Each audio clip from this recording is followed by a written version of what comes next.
उपराष्ट्रपति चुनाव 2025। जगदीप धनखड़ के इस्तीफे के बाद खाली हुआ पद। एनडीए ने सीपी राधाकृष्णन को बनाया उम्मीदवार। इंडिया गठबंधन में सुदर्शन रेड्डी उम्मीदवार। नमस्कार, आप देख रहे हैं न्यूज एक्सप्रेस और मैं हूं आपके साथ श्रावणी पटनायक। जगदीप धनखड़ ने इस्तीफा दिया, ये अलग तरह का रहस्य है जिसका अता पता अभी तक पता नहीं चल पाया। धनखड़ क्या कर रहे हैं और कहां हैं, ये भी कम ही पता चल पा रहा, क्योंकि मीडिया से वो बात नहीं कर रहे और ना ही बता रहे हैं कि क्यों इस्तीफा दिया। इस बीच राजनीति विश्लेषक अपने अपने स्तर से अनुमान लगा रहे हैं और कह रहे हैं कि इस कारण इस्तीफा दिया, उस कारण इस्तीफा दिया होगा। लेकिन इस्तीफे पर केंद्र सरकार बीजेपी ने चुप्पी साध रखी है। इसी बीच अब समय आ गया है कि कौन अगला उपराष्ट्रपति होगा।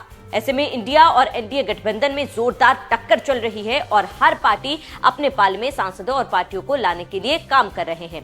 इसी बीच ओवैसी का एक ट्वीट वायरल हो रहा है जिसमें वो एक्स पर लिख रहे हैं कि तेलंगाना के मुख्यमंत्री रेवंत रेड्डी ने मुझसे बात की और रिक्वेस्ट किया कि हम जस्टिस सुदर्शन रेड्डी को उपराष्ट्रपति पद के चुनाव में सपोर्ट करें। सीएम की अपील पर हमारी पार्टी ने फैसला किया है कि हम जस्टिस रेड्डी को सपोर्ट करेंगे। जस्टिस सुदर्शन रेड्डी हैदराबाद के रहने वाले हैं और एक सम्मानित न्यायविद है। मैंने उनसे बात की है और एआईएमआईएम की ओर से पूरा समर्थन जाहिर किया है। उन्हें जीत की शुभकामनाएं भी दी है। इससे आप समझ सकते हैं कि कैसे उपराष्ट्रपति चुनाव में ओवैसी कहां जा रहे हैं और क्यों।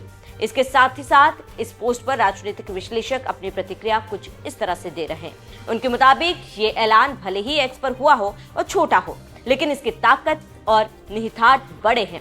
पहला ये कि ओवैसी ने खुलकर इंडिया गठबंधन के उम्मीदवार सुदर्शन रेड्डी का समर्थन कर दिया है और इसके पीछे कई राजनीतिक संदेश दे दिया। जस्टिस सुदर्शन रेड्डी हैदराबाद के बेटे कहे जाते हैं। एआईएमआईएम की जड़ें भी हैदराबाद में है। ऐसे में ओवैसी अगर किसी स्थानीय चेहरे को समर्थन देते हैं तो ये उनकी राजनीति की दिशा को आगे बढ़ाएगा।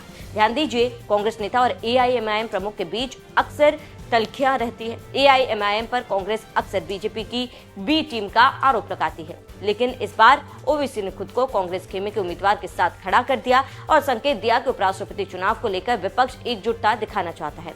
वहीं ओवैसी ने अपने लिए बिहार में रास्ता खोलने की बात की है, जो भी सजग तरीके से आगे बढ़ा दिया है।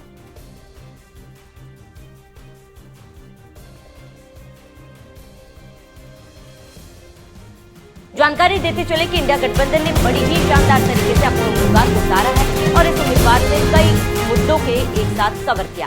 पहला ये कि मोदी के दोस्त फंस गए हैं। नाम आप जानते हैं, चंद्रबाबू नायडू, और उनके सामने धर्म संकट है कि वो लोकल को समर्थन करे या किसी और का।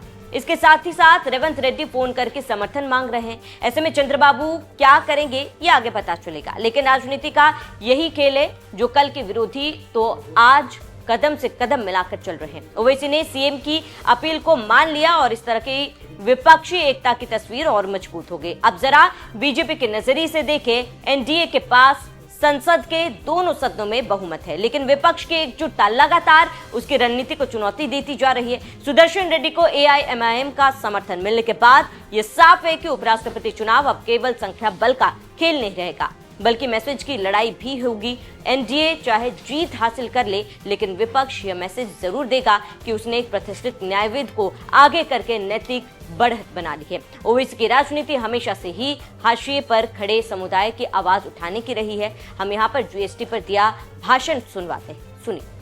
फाइनेंशियल 24-25 में था और non tax revenue dividends, including dividends, PSU से आता है, आरबीआई से सरप्लस, सर्विस चार्जेस, वो आ जाता है 5,45,00,000 करोड़। तो हमारा मानना ये है कि स्टेट्स को तो खाली ग्रॉस टैक्स रेवेन्यू शेयर मिलता है, सेंटर का जो उनके सेंटर जो मिल रहा है सेस एंड सरचार्ज में, वो तो इरोड करता है डिविजिबल पूल के साइज को, और सेंटर रिकॉर्ड सम लेता है सेसेस के ऊपर, fuel, GST, compensation, infrastructure, education, मगर ये डिवाइजेबल पूल से बाहर है। स्टेट्स का तो हिस्सा इसमें नहीं है ना, तो स्टेट्स का नुकसान होगा।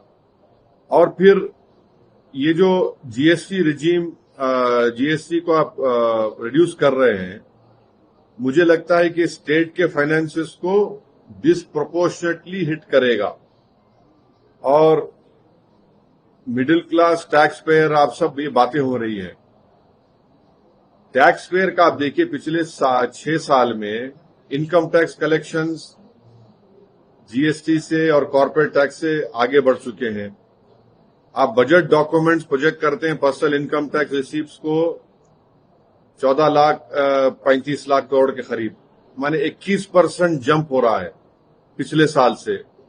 कॉर्पोरेट टैक्स आप देखिए सिर्फ 10 लाख 80 लाख करोड़ के करीब हो रहा है। ये क्यों? तो जो शेयर है इंडिविजुअल टैक्सेस में टोटल रेवेन्यू का, वो बहुत ज्यादा स्टीपली क्लाइंब हुआ है। अब आप rest government income tax rise हो रहा है 23% से टोटल टैक्स रेवेन्यू को फाइनेंशियल 2018-19 में 34% में, बाई फाइनेंशियल 25 और 26 में। तो इन प्लेन टर्म्स अगर आप देखेंगे तो ordinary tax pay salaried and middle class families are shouldering a larger share of tax burden every year, and after paying income tax Indians still face GST on goods and services, even essentials. अब example ये है, देखिए इसमें अगर आप कोई गाड़ी लिए जिस रिफॉर्म से पहले, तो गाड़ी खरीदने वाले को for example until this reform a car purchase incurred 28% of GST plus compensation cess up to 22%, meaning इसका माने है कि buyers effectively paid nearly half the car's price as tax. Even with the rate cut, several cars will still face 40% GST. तो अब आप everyday groceries, medicines, household items remain in tax slab, so the tax income of citizens is taxed again at the point of spending. दूसरा यह है कि जो हम अभी अपना एक्सपर्ट से बात की है, उनका बोलना यह है कि जो 21 सितंबर से 18% होगा, तो उसका रिफंड प्रोविजन क्या होगा? कोई इनको इनपुट टैक्स क्रेडिट में प्रोविजन नहीं है रिफंड का। अच्छा, सर्विसेज सेक्टर में आप 18 से 5% किए, मगर कोरियर आज भी 18% है। अब कोरियर तो आम आदमी इस्तेमाल करता है ना, तो उसको आप 5% में क्यों नहीं लेके आए? एसेंशियल सर्विसेज हैं, और दूसरा एजुकेशन को आपने कम किया। मगर ये बताइए, जो सर्विस प्रोवाइड एजुकेशन में, मिसाल के तौर पे एग्जांपल में, अगर कोई बस सर्विस दे रहा है लिख जाने के लिए, उसको आप 18% ला रहे हैं। फिजिकल एजुकेशन है, जो कंपनी एक फिजिकल एजुकेशन बनाकर एजुकेशन इंस्टीट्यूट जाती, उसको 18% लगा रहे हैं आप। फिर ये सब चीजें हैं जिससे हमको फिक्र है कि इससे स्टेट्स का और खासतौर से स्टेट्स को बड़ी तकलीफ होने वाली है। सर, मिडिल क्लास को खास करके इससे राहत मिलेगी ऐसा? अरे अगर स्टेट्स पिट रहे हैं तो फिर कैसे होगा बताइए? उनको कंपनसेशन दीजिए ना फिर आप स्टेट्स को, या फिर स्टेट्स को आप सेस में लाइए, सेस भी दीजिए स्टेट्स को। आप सेस नहीं देते, आप सेस आप देकर तो गवर्नमेंट ऑफ इंडिया तो आप तो अपने आप को मोटा कर रहे हैं, मगर जो सेस और सरचार्जेस में स्टेट्स को हिस्सा आता ही नहीं है।